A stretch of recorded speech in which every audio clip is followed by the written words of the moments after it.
ನಮಸ್ಕಾರ ವೀಕ್ಷಕರೇ, ವೀರ ಸಂಕಲ್ಪ ಮೀಡಿಯಾಗೆ ಸ್ವಾಗತ. ನಾನು ವೀರಣ್ಣ ಮಂಠಾಳ್ಕರ್. ರಾಜ್ಯ ಮರಾಠ ಅಭಿವೃದ್ಧಿ ನಿಗಮಕ್ಕೆ ಕೆ ಗಣೇಶರಾವ್ ಕೇಸರ್ಕರ್ ಅವರನ್ನು ಅಧ್ಯಕ್ಷರನ್ನಾಗಿ ನೇಮಿಸಬೇಕು ಎಂದು ಮರಾಠ ಸಮಾಜದ 50ಕ್ಕೂ ಹೆಚ್ಚು ವಿವಿಧ ಸಂಘಟಕರು ಬೆಂಬಲಿಗರು ಒತ್ತಾಯಿಸಿ ರಾಜ್ಯ ಮುಖ್ಯಮಂತ್ರಿಗಳಾದ BS ಯಡಿಯೂರಪ್ಪನವರಿಗೆ ಮನವಿ ಪತ್ರ ಸಲ್ಲಿಸಿದ್ದಾರೆ.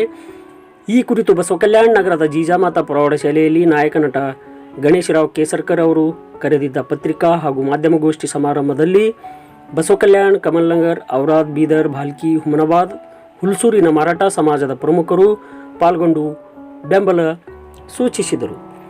ಕೆ ಗಣೇಶರಾವ್ ಕೇಸರ್ಕರ್ ಅವರು ಭಾರತೀಯ ಜನತಾ ಪಕ್ಷದಲ್ಲಿ ಸಕ್ರಿಯ ಕಾರ್ಯಕರ್ತರಾಗಿ ಕಳೆದ 22 ವರ್ಷಗಳಿಂದ ಬೆಂಗಳೂರಿನ ಮಲ್ಲೇಶ್ವರಂ ವಿಧಾನಸಭಾ ಕ್ಷೇತ್ರದ ಕಾರ್ಯದರ್ಶಿಯಾಗಿ, ಪ್ರಧಾನ ಕಾರ್ಯದರ್ಶಿಗಳಾಗಿ ಜವಾಬ್ದಾರಿಗಳು ನಿರ್ವಹಿಸಿರುತ್ತಾರೆ. ಕಲಾ ಮತ್ತು ಸಾಂಸ್ಕೃತಿಕ ಲೋಕದ ಸಂಚಾಲಕರಾಗಿ ಪ್ರಾಮಾಣಿಕವಾದ ಕಾರ್ಯವನ್ನು ನಿರ್ವಹಿಸಿದ್ದಾರೆ. ದೇಶ ಸೇವಾಸಕ್ತಿಯ ಮನೋಭಾವ ಹೊಂದಿರುವ ಗಣೇಶರಾವ್ ಕೇಸರ್ಕರ್ ಅವರು ಕನ್ನಡ ಚಿತ್ರ ಜಗತ್ತಿಗೂ ತಮ್ಮದೇ ಆದಂಥ ಕೊಡುಗೆ ನೀಡಿದ್ದು 265ಕ್ಕೂ ಹೆಚ್ಚು ಚಲನಚಿತ್ರಗಳಲ್ಲಿ ನಟಿಸುವ ಮೂಲಕ ಕನ್ನಡಿಗರ ಮನದಲ್ಲಿ ಛಾಪನ್ನು ಮೂಡಿಸಿದ್ದಾರೆ. ಕನ್ನಡ ಕಲಾರಂಗದಲ್ಲಿ 6,000ಕ್ಕೂ ಹೆಚ್ಚಿನ ಸನ್ನಿವೇಶಗಳಲ್ಲಿ ನಟಿಸುವ ಮೂಲಕ ಪ್ರತಿಭೆ ಮೆರೆದಿರುವ ಗಣೇಶರಾವ್ ಕೇಸರ್ಕರ್ ಅವರಿಗೆ ರಾಜ್ಯ ಮರಾಠ ಅಭಿವೃದ್ಧಿ ನಿಗಮಕ್ಕೆ ಅಧ್ಯಕ್ಷರನ್ನಾಗಿ ನೇಮಿಸಿದ್ದಲ್ಲಿ ಇಡೀ ಮರಾಠ ಸಮಾಜದವರ ಬೆಂಬಲ ಇದೆ ಎಂದು 50ಕ್ಕೂ ಹೆಚ್ಚು ಸಂಘಟಕರು ಸೂಚಿಸಿದ್ದಾರೆ. ಕೇಸರ್ಕರ್ ಅವರಿಗೆ ಮರಾಠ ಅಭಿವೃದ್ಧಿ ನಿಗಮದ ಅಧ್ಯಕ್ಷರನ್ನಾಗಿ ಮಾಡಿದ್ದಲ್ಲಿ ಪ್ರಾಮಾಣಿಕವಾದ ಜವಾಬ್ದಾರಿ ನಿರ್ವಹಿಸುತ್ತಾರೆ ಎಂದು ಮರಾಠ ಸಮಾಜದ ಪ್ರಮುಖ ಸಂಘಟಕರು, ಸಮಾಜದ ಬಾಂಧವರು ಕೇಸರ್ಕರ್ ಅವರಿಗೆ ಬೆಂಬಲ ಸಮ್ಮತಿಸಿದ್ದಾರೆ. ಈ ಕುರಿತು ಮುಖ್ಯಮಂತ್ರಿಗಳಿಗೆ ಜಿಲ್ಲಾಧಿಕಾರಿಗಳ ಮೂಲಕ ಮನವಿ ಪತ್ರಗಳನ್ನು ಸಲ್ಲಿಸಿದ್ದಾರೆ. ಈ ಸಂಬಂಧ ಕೆ ಗಣೇಶರಾವ್ ಕೇಸರ್ಕರ್ ಅವರು ತಮ್ಮ ಅನುಭವ ಮತ್ತು ಸಾಮಾಜಿಕ ಜವಾಬ್ದಾರಿಗಳು ನಿರ್ವಹಿಸುವ ಬಗ್ಗೆ ಮಾಧ್ಯಮಗೋಷ್ಠಿ ನಡೆಸಿ ಮಾತನಾಡಿದ್ದಾರೆ. ಈ ಸಂದರ್ಭದಲ್ಲಿ ಕರ್ವೆ ನಾರಾಯಣಗೌಡ ಬಡಂದ, ರಾಜ್ಯ ಘಟಕದ ಪ್ರಧಾನ ಕಾರ್ಯದರ್ಶಿ ಬಸವರಾಜ್ ಪಡ್ಕೋಟೆ, ವೀರ ಶಿವಾಜಿ ಸೇನೆಯ ಕಾರ್ಯಾಧ್ಯಕ್ಷ ಕಿಶೋರ್ ಬಿರಾದಾರ್, ಕಮಲೇಶ್ವರ ಪಡ್ತಾರೆ, ನಟ ರಘು ಇತರರು ಉಪಸ್ಥಿತರಿದ್ದರು.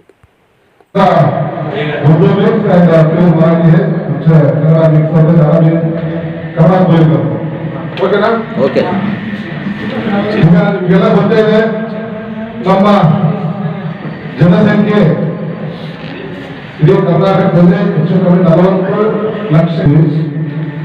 ಅದರಲ್ಲೂ ವಿಶೇಷವಾಗಿ ಬೀದರ್ ಜಿಲ್ಲೆ, ಬಸವಕಲ್ಯಾಣ, ಭಾಲ್ಕಿ ಮತ್ತು ಹುಮನಾಬಾದ್ ಈ ಕ್ಷೇತ್ರಗಳಲ್ಲಿ ಅವರ ಬೇರೆ ಅದು ಚುನಾವಣೆ ಮಾಡುವ ಸಮಯದಲ್ಲಿ ಸೊನ್ನೆ ಅವರು ಬಂದು ಎಲೆಕ್ಷನ್ ಟೈಮಲ್ಲಿ ನಮ್ಗೆ ಏನೋ ಒಂದು ನಾವು ಸೈನಿಕರಾಗಿರ್ಬೇಕ ಅದನ್ನು ಆಲೋಚನೆ ಮಾಡಲ್ಲ. ಇವತ್ತು ಸರ್ಕಾರ ಪ್ರತಿಯೊಂದು ಜಾತಿಗಳಿಗೂ ನಿಗಮವನ್ನು ಸ್ಥಾಪನೆ ಮಾಡಿ ಅವರ ಜನರ ಅಭಿವೃದ್ಧಿಗೋಸ್ಕರ ದುಡಿತಾ ಇದೆ. ಆಗ ಬೆಳಿಗ್ಗೆ ಈಗ ಇತ್ತೀಚೆಗೆ ಉಮೇಶ್ ಅವರು ಮಾತಾಡಿದ್ರು. ಮಾನ್ಯ BS ವಿಜಯೇಂದ್ರ ಅವರು ಬಸವಕಲ್ಯಾಣ ಬಂದಾಗ ನಮ್ಮ ಶಕ್ತಿ ಪ್ರದರ್ಶನವನ್ನು ಮಾಡಿದ ಕೂಡಲೇ ಅವರು ಬೆಂಗಳೂರು ಹೋಗಿ ವ್ಯಾಖ್ಯಾನ ಮಾಡಿದ್ರು ಅಂತ. ಅಂದ್ರೆ ಅರ್ಥ ಏನು? ಒಬ್ಬ ಯುವಕರಿಗೆ ಅದರ ಬಗ್ಗೆ ಪ್ರಾಮುಖ್ಯತೆ ಗೊತ್ತಾಗಿದೆ. ನಮ್ಮ ಸಂಘಟನಾ ಶಕ್ತಿ ಯಾವ ರೀತಿ ಇರುತ್ತೋ ಅವರಿಗೆ ಬಹಳ ಸೂಕ್ಷ್ಮವಾಗಿ ಯುವಕರು ಹೇಳಿದ್ದಾರೆ. ಅಂದ್ರೆ ನಾವು ನಮ್ಮ ಸಂಘಟನೆ, ನಮ್ಮ ಆರ್ಗನೈಸೇಷನ್, ನಮ್ಮ ಒಂದು ಆರ್ಗನೈಸಿಂಗ್ ಚೆನ್ನಾಗಿದ್ರೆ ಜೊತೆಗೆ ನಮ್ಮ ಯುವಕರು ಕಾರ್ಯಕ್ರಮವನ್ನ ಆಯೋಜನೆ ಮಾಡಿ ನಮ್ಮನ್ನೆಲ್ಲ ಬಹಳ ಆತ್ಮೀಯವಾಗಿ ಬರಮಾಡಿಕೊಳ್ಳುವಂತಹ ಶ್ರೀ ಕಿಶೋರ್ ಬಿರಾದಾರ್ ಇದ್ದಾರೆ, ಹಾಗೂ ಬೀದರ್ ಜಿಲ್ಲಾಧ್ಯಕ್ಷರಾದ ಶ್ರೀ ವಸಂತ ಇದ್ದಾರೆ, ಹಾಗೂ ನಮ್ಮ ಹೆಮ್ಮೆಯ ಕರ್ನಾಟಕ ಕ್ಷತ್ರಿಯ ಮರಾಠ ಪರಿಷತ್ KKMPಯ ಬಸವಕಲ್ಯಾಣದ ಅಧ್ಯಕ್ಷರಾದ ಶ್ರೀ ಸುದ್ದೇವ್ ಇದ್ದಾರೆ. ಜೊತೆಗೆ ನಮ್ಮ ಯುವ ನಾಯಕ ನಟ ಶ್ರೀ ಪಡ್ಕೋಟೆ ಇದ್ದಾರೆ. ಹಾಗೂ ನಮ್ಮ ಈ ಭಾಗದ ಮಾಜಿ ಶಾಸಕರು, ನಮ್ಮ ಜನಾಂಗದ ಹಿರಿಯರು, ಮುಖಂಡರು, ಮುತ್ಸದ್ದಿಗಳು, ಹಾಗೂ ಈ ಭಾಗದ ಜನಪ್ರಿಯ ಶಾಸಕರಾಗಿದ್ದಂತಹ ಶ್ರೀ MG ಮೂಳೆ ಸಾಹೇಬರವರನ್ನ ಭೇಟಿಯಾಗಿ ಅವರ ಆಶೀರ್ವಾದ ಪಡೆದು ಇವತ್ತು ಅವರ ಶಾಲೆಯಲ್ಲಿ ನಮ್ಮ ಸಮಾಜದ ಗಣ್ಯರನ್ನ ಭೇಟಿಯಾಗಬೇಕು ಅನ್ನೋ ಒಂದು ಸದುದ್ದೇಶದಿಂದ ಇಲ್ಲಿ ಬಂದು ಈ ಕಾರ್ಯಕ್ರಮದ ಆಯೋಜನೆ ಮಾಡಿದ್ವಿ. ನಮ್ಮ ಕೇಶವ ಅಮರದೇವರು ಬಹಳ ಕಾರ್ಯಾತ್ಮಕವಾಗಿ ಮಾತುಗಳನ್ನು ಓದ್ಕೊಂಡ್ಬಂದೆ. ಅದರಲ್ಲಿ ಹಲವಾರು ವಿಷಯಗಳನ್ನು ನಾವು ಸೂಕ್ಷ್ಮವಾಗಿ ಅಳವಡಿಸಿದ್ದಾರೆ ಅವರ ಲೇಖನಗಳಲ್ಲಿ. ಸರ್ಕಾರದ ಅನುಮಾನಗಳು ಸಾಲು ಅಂದ್ರೆ ಮರಾಠರ ಗಮನವಿಲ್ಲ ಖಂಡಿತ. ನಮ್ಮನ್ನ ಟೇಕಿಂಗ್ ಫಾರ್ ಗ್ರಾಂಟೆಡ್ ಮನೆ ಮಕ್ಕಳು, ಒಂದು ವರ್ಷದ ಮನೆ ಮಕ್ಕಳನ್ನ ತಗೊಂಡಿಲ್ಲ. ನಮ್ಮನ್ನ ತಾಯಿಯಲ್ಲಿ ಮಕ್ಕಳನ್ನ ಚೆನ್ನಾಗಿ ಬೆಳೆಸ್ತಾ ಇದ್ದಾರೆ ಅವರು. ನಮ್ಮ ಮನೆ ಮಕ್ಕಳನ್ನ ಬೆಳೆಸೋದು ಅಂತ ನೋಡ್ತಾರೆ. ಯಾಕಂದ್ರೆ ಯಾರೇ ಮಕ್ಕಳನ್ನ ಅಧ್ಯಕ್ಷ ಹೇಳ್ತಾ ಇದ್ರು ನಮ್ಮನ್ನ ಯಾವ್ದೋ ಗೂಡೆ ಕಟ್ಟಾಕಿದ್ದಾರೆ. ಕಟ್ಟಾಕಿ ಸಂತೋಷ. ಗೂಟಕ್ಕೆ ಎಷ್ಟು ಗೂಡಿದಾಗ ಸುಮ್ಮನೆ ಕಟ್ಟಾಗಲ್ಲ. ಹಾಗಾಗಿ ನಮ್ಮ ಜನಾಂಗಕ್ಕೆ ಎಲ್ಲಿ ಗೌರವ ಕೊಡ್ತಾರೋ, ಎಲ್ಲಿ ಗೌರವ ಕೊಡ್ತಾರೋ, ರಾಷ್ಟ್ರ ಭಕ್ತಿ ಎಲ್ಲಿರುತ್ತೋ, ದೇಶ ಭಕ್ತಿ ಎಲ್ಲಿರುತ್ತೋ ಅಲ್ಲಿ ಹೋಗೋದು ನಮ್ಮ ಕರ್ತವ್ಯ ಆಗಬೇಕು. ನಾವು ಆ ನಿಟ್ಟಿನಲ್ಲಿ ಕಾರ್ಯಕ್ರಮಗಳನ್ನು ನಂಬ್ಕೊಂಡು ಬರೀ ಎಲೆಕ್ಷನ್ ಟೈಮಲ್ಲಿ ಮಾತ್ರ ಶಿವಾಜಿ ಮಹಾರಾಜನ್ನ ಪೂಜಿಸ್ಬಿಟ್ಟು ಅವರ ಅನುಯಾಯಿಗಳನ್ನ ನಾವು ವಿನಾಶಿಸೋದಲ್ಲ. ಪ್ರತಿ ಸಮಯದಲ್ಲೂ ಶಿವಾಜಿ ಮಹಾರಾಜರಿಗೆ ಗೌರವ ಕೊಡಬೇಕು, ಶಿವಾಜಿ ಮಹಾರಾಜರ ಆದರ್ಶವನ್ನು ಪಾಲಿಸಬೇಕು, ಅವರ ಅನುಯಾಯಿಗಳಾಗಬೇಕು, ಮತ್ತೆ ಆ ಜನಾಂಗ ಅಷ್ಟೇ ಗೌರವಿಸಬೇಕು. ಕಾರ್ಯ ಅಂತ ಸನ್ನಿವೇಶದಲ್ಲಿ ನಾವು ಇವತ್ತು ಎಚ್ಚರಿಸಬೇಕಾಗಿದೆ. ನಾವು ಈ ಒಂದು ನಿಟ್ಟಿನಲ್ಲಿ ಕೆಲಸ ಮಾಡುವ ಸಮಯದಲ್ಲಿ ಮೊನ್ನೆ ಅವತ್ತು ಹೀಗೆ ನಮ್ಮ ಜಾರ್ಖಂಡ್ನ ಹಿರಿಯ ಮುಖಂಡರು ಸಂಜು ರಾಯ್ ಅವರು ಬೆಂಗಳೂರು ಬಂದಿದ್ರು. ನಮ್ಮ ಕರ್ನಾಟಕ ಕ್ಷತ್ರಿಯ ಒಕ್ಕೂಟದ ರಾಜ್ಯಾಧ್ಯಕ್ಷರು ಶ್ರೀ ವಿಜಯ್ ಸಿಂಗ್ ಅವರನ್ನ ಕರೆಸಿದ್ರು. ಆ ಸಮಯದಲ್ಲಿ ಭೇಟಿಯಾದಾಗ ನಾವು ಭಾಷಣ ಹೇಳ್ತಾರೆ, ನಮ್ಮ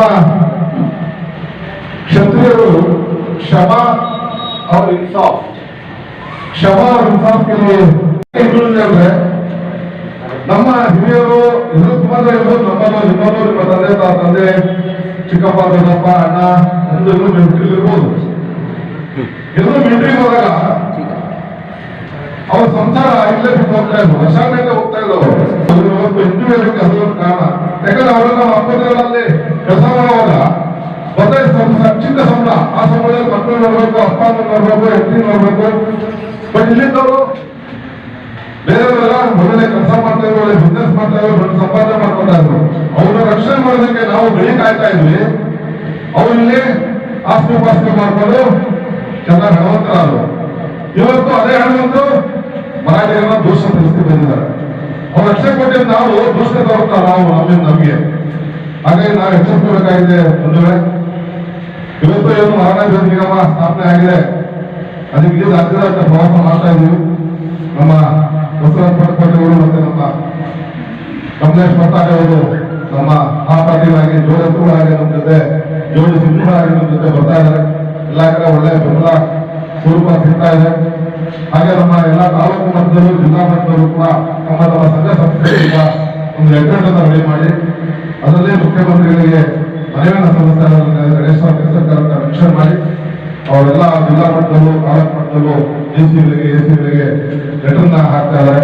ನಾವು ಕೂಡ ನಮ್ಮ ಸಂಘ ಸಂಸ್ಥೆಗಳಿಂದ ಆ ಲೆಟರ್ ರೆಡಿ ಮಾಡಿ ನಿಮಗೆ ಸೂಕ್ತವಾದ ವ್ಯಕ್ತಿ ನಮ್ಮ ಅಭಿವೃದ್ಧಿ ನಿಗಮಕ್ಕೆ ಅವರನ್ನ ದಯವಿಟ್ಟು ನೇಮಕ ಮಾಡಬೇಕು ಅಂತ ಒಂದು ಮನವಿ ಆಗ್ರಹಪೂರ್ವಕ ಮನವಿಯನ್ನು ಮಾಡಿ ನಾವು ಕೂಡ ಎಸಿ ಮುಖಾಂತರ ಡಿಸಿ ಮುಖಾಂತರ ಲೆಟರ್ನ ಮನವಿ ಪತ್ರವನ್ನು ಸಲ್ಲಿಸಿ ನಿಮ್ಮ ಖುದ್ದಾಗಿ ನಾವೇ ಮುಖ್ಯಮಂತ್ರಿಗಳಿಗೆ ವಿಧಾನಸಭಾ ಅಧ್ಯಕ್ಷ ಮುಖ್ಯಮಂತ್ರಿಗೆ ಮಾಡೋದ್ರಿಂದ ಅವತ್ತು ಒಂದು ರೀತಿಯ ಸ್ವಯಂ ಫಿಟ್ನೆಸ್ ಆಗುತ್ತೆ. ಮತ್ತೆ ಒಂದು ಎಲ್ಲರ ಒಂದು ಒಪ್ಪಂದದ ಅಭಿಪ್ರಾಯ ಇರೋದ್ರಿಂದ ಆ ಒಂದು ನನ್ನ ಹೆಸರನ್ನ ಪರಿಗಣಿಸುವ ಒಂದು ಸಾಧ್ಯತೆಗಳು ಇದೆ. ಹಾಗೆ ತಮ್ಮಲ್ಲಿ ಮನೆ ಮಾಡ್ಕೊಳ್ಳೋದಿಷ್ಟೇ.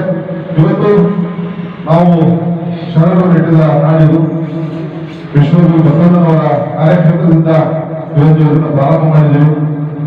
ಆ ಭಗವಂತ ಎಲ್ಲರೂ ಒಳ್ಳೆಯದು ಮಾಡಿ.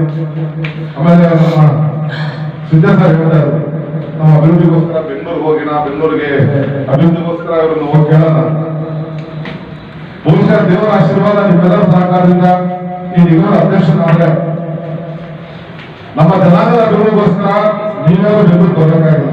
ನಾನೇ ನಿಮ್ಮ ಹತ್ರ ಬಂದೆ, ನಾನೇ ನಿಮ್ಮ ಹತ್ರ ಬಂದು ಕುಟುಂಬವನ್ನು ತಿಳ್ಕೊಂಡು ಸಂಪೂರ್ಣ ಸಮಯವನ್ನ ನಮ್ಮ ಮರಾಠ ಜನಾಂಗದ ಅಭಿವೃದ್ಧಿಗೋಸ್ಕರ ವಿನಿಯೋಗಿಸ್ತೀನಿ. ಅದ್ರಲ್ಲಿ ಯಾವುದೇ ಒಂದು ಸಂಶಯ ಬೇಡ. ಇನ್ನು ಭಗವಂತ ನಮ್ಗೆ ಆರೋಗ್ಯ ಚೆನ್ನಾಗಿ ಕೊಟ್ಟಿದ್ದಾರೆ.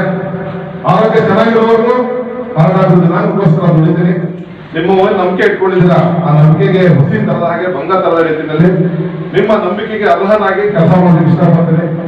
ನಮ್ಮ ಉಮೇಶ್ ಅವರು ಮನವಿ ಮಾಡ್ಕೊಳ್ತೀನಿ, ನಾವು ದಯವಿಟ್ಟು ತಮ್ಮ ಎಲ್ಲ ಸಂಘ ಸಂಸ್ಥೆಗಳಿಂದ ಮುಖ್ಯಮಂತ್ರಿಗಳು ಮತ್ತು ವಿಜಯೇಂದ್ರ ಅವರಿಗೆ ಮನವಿ ಪತ್ರ ಹೆಸರನ್ನ ಮೆನ್ಷನ್ ಮಾಡಿ ಮನವಿ ಪತ್ರವನ್ನು ಸಲ್ಲಿಸಿ ಇವತ್ತು ಸಭೆಯ ವಿವರಗಳನ್ನು ಅವರಿಗೆ ಮುಟ್ಟಿಸೋ ಹಾಗೆ ನಿಮ್ಮ ಒಂದೇನು ಸಂಘಟನೆಗಳಿದೆ ಅವರ ಮುಖಾಂತರ ವಿಜಯಣ್ಣ ಅವರಿಗೆ ತಲುಪುವ ವ್ಯವಸ್ಥೆ ಮಾಡಿ ಹೇಳ್ಬೋದ. ಇದುವರೆಗೂ ಹಲವಾರು ಸಮಾನ ಸತ್ಕಾರಗಳನ್ನು ಮಾಡಿದ್ದೀರಾ, ಇದಕ್ಕೆ ಆಭಾರಿಯಾಗಿದ್ದಾರೆ. ಇದೆಲ್ಲ ನಿಮ್ಗೆ ಕೊಟ್ಟಂತ ಸನ್ಮಾನ ಅಲ್ಲ, ಇದು ಜವಾಬ್ದಾರಿ. ಜನಾಂಗದ ಜವಾಬ್ದಾರಿಯನ್ನು ಹೊರಿಸಿದ್ದೀರಾ, ಅದನ್ನು ಹೊರಗೆ ಸಿದ್ಧ ಇದ್ದೀನಿ. ಕಾಯ ವಾಚ ಮನಸ ಪ್ರಾಮಾಣಿಕವಾಗಿ ನಮ್ಮ ಸಮಾಜ ಸೇವೆಯನ್ನು ಮಾಡಲು ಸಿದ್ಧ ಇದ್ದೀನಿ. ಜೊತೆಗೆ ನಮಗೆಲ್ಲ ಕನ್ನಡ ಹೋರಾಟಗಾರರನ್ನ ಕನ್ನಡದ ಯಾವುದೇ ರೀತಿಯಲ್ಲೂ ಕನ್ನಡಕ್ಕೆ ಮುಂದೆ ಬರುವ ರೀತಿಯಲ್ಲಿ ಕೆಲಸವನ್ನು ಮಾಡ್ಕೊಂಡು ಹೋಗ್ತೇನೆ ಅಂತ ಒಂದು ವಾಗ್ದಾನವನ್ನು ಮಾಡ್ತೀನಿ ಮತ್ತು ಪ್ರಮಾಣ ಮಾಡಬೇಕಾದ್ರೆ ಹೇಳ್ತೀನಿ. ಹಾಗಾಗಿ ನಾವೆಲ್ಲರೂ ಕೂಡ ನಮ್ಮ ಶಕ್ತಿಯಾನುಸಾರ ನಿಮ್ಮ ಎಲ್ಲಿ ನಿಮಗೆ ಮಿನಿಸ್ಟರ್ಗಳು ಗೊತ್ತಿರ್ತಾರೆ, ಎಮ್ಎಲ್ಎಗಳು ಗೊತ್ತಿರ್ತಾರೆ, ಎಂಪಿಗಳು ಗೊತ್ತಿರ್ತಾರೆ, ಈ ವಿಷಯನ ಅವರ ಕಿವಿಗೆ ತಲುಪಿಸಿ ಅವರ ಮುಖ್ಯಮಂತ್ರಿಗಳು ಹತ್ರ ತರಬೇಕು. ಇಂಥವ್ರನ್ನೇ ಮಾಡಿ ಅಂತ. ಈಗ ಅವ್ರ ಮನಸ್ಸಲ್ಲಿ ಯಾವ ಇರ್ಬೋದು, ನನ್ನ ಹೆಸರು ಇರ್ಬೋದು, ಬೇರೆ ಹೆಸರು ಇರ್ಬೋದು, ನನಗಿಂತ ಉತ್ತಮ ಇರ್ಬೋದು, ಇಲ್ಲ ಅಂತಲ್ಲ. ಆದ್ರೆ ಸಮಾಜದ ಪರ ಸಮಾಜಕ್ಕೆ ಸಂಕಷ್ಟಕ್ಕೆ ಬಂದಾಗ ಪರಿಸ್ಥಿತಿಯಲ್ಲಿ ಯಾರು ಸಮಾಜದ ಪರ ನಿಂತರು, ಯಾರು ಸಮಾಜದ ಪರ ಮಾತಾಡೋದು ಅನ್ನೋದನ್ನ ಮನಗಂಡು ಈ ಒಂದು ಸ್ಥಾನಕ್ಕೆ ಯಾರು ಸೂಕ್ತ ಅನ್ನೋದನ್ನ ತಾವೇ ನಿರ್ಧರಿಸಿ ದಯವಿಟ್ಟು ಒಂದು ಅವಕಾಶ ಮಾಡಿಕೊಡಿ. ನಾನು ಸದಾಕಾಲ ನಿಮ್ಮ ಜೊತೆ ನಿಮ್ಮ ಸೇವೆಗೋಸ್ಕರ ಬದಲಾಗಿರ್ತೀನಿ. ಜೊತೆಗೆ ಇವತ್ತು ನಮ್ಮ ಸಿದ್ಧ ಸಾಹೇಬರು ಮರಾಠಿಯನ್ನು ಮಾತಾಡೋದು ಬಹಳ ಸಂತೋಷ.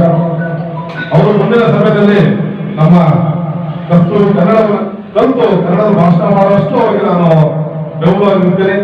ಅವರಿಗೆ ನಾನು ಕನ್ನಡದ ಮದುವೆ ಮಾಡ್ಕೊಳ್ತೇನೆ. ಅದಷ್ಟು ಕನ್ನಡ ಕಲ್ತ್ಕೊಂಡು ಕನ್ನಡದಲ್ಲಿ ಮಾತಾಡಿ. ನಮ್ಮ ಮಾತೃಭಾಷೆ ಮರಾಠಿ ಎಂಬುದಿಲ್ಲ ಅಂತ, ಆದರೆ ಪಬ್ಲಿಕಲ್ಲಿ ಮಾತಾಡೋ ಸಮಯದಲ್ಲಿ ಕನ್ನಡ ಕೂಡ ನಾವು ಅಷ್ಟೇ ಗೌರವ ಕೊಡ್ಬೇಕಾಗುತ್ತೆ, ಬೆಲೆ ಕೊಡ್ಬೇಕಾಗುತ್ತೆ. ಹಾಗಾಗಿ ಹಿಂದೆ ಸಾಹೇಬರು ಮದುವೆ ಮಾಡ್ಕೊಳ್ತಾರೆ, ಆದಷ್ಟು ಕನ್ನಡ ಮಾತಾಡ್ಬೇಕು. ಅಷ್ಟು ಮಾತಾಡಿದ್ರೆ ಸಾಕು, ಬರುತ್ತೆ. ಮತ್ತೊಮ್ಮೆ ನಾವೆಲ್ಲರೂ ಒಂದಿಸ್ತಾ ಇದೊಂದು ಬೆಂಬಲವನ್ನು ಬಂದಿದ್ದೀವಿ, ನಮ್ಮ ಗೌರವವನ್ನು ಇಟ್ಕೊಂಡಿದ್ದಾರೆ. ಮತ್ತೆ ಫೇಸ್ಬುಕ್ ನಾನು ನನ್ನ ಅನಿಸಿಕೆಯನ್ನು ಹಾಕಿದಾಗ ಅದಕ್ಕೆ ಬಹಳ ಪೂರ್ವಕವಾಗಿ ಅತ್ಯುತ್ತಮ ರೀತಿಯಲ್ಲಿ ಇಡೀ ಕರ್ನಾಟಕ ಜನರು ಕೂಡ ಓದದೆ ಮರಾಠ ಬಗ್ಗೆ ಅಭಿಮಾನ ಬರುವ ರೀತಿಯಲ್ಲಿ ಅವರು ಲೇಖನವನ್ನ ಬರೆದು ನನಗೆ ಒಂದು ಹುಡುಕಿಸಿದ್ದಾರೆ. ಅವರು ಕೂಡ ಈ ಸಭೆಯ ಮುಖಾಂತರ ದಯವಿಟ್ಟು ಜೋರ ಚಪ್ಪಲ ಗೌರವಿಸಬೇಕು ಕೇಳ್ಕೊತಾ ಇದ್ದೀನಿ. ಇಷ್ಟೊಂದು ಮಾತನ್ನ ಆಲಿಸಿದ ಎಲ್ಲರಿಗೂ ಧನ್ಯವಾದ ತಿಳಿಸ್ತಾ ಮತ್ತೊಮ್ಮೆ ಭುವನೇಶ್ವರ ತಾಯಿಗೆ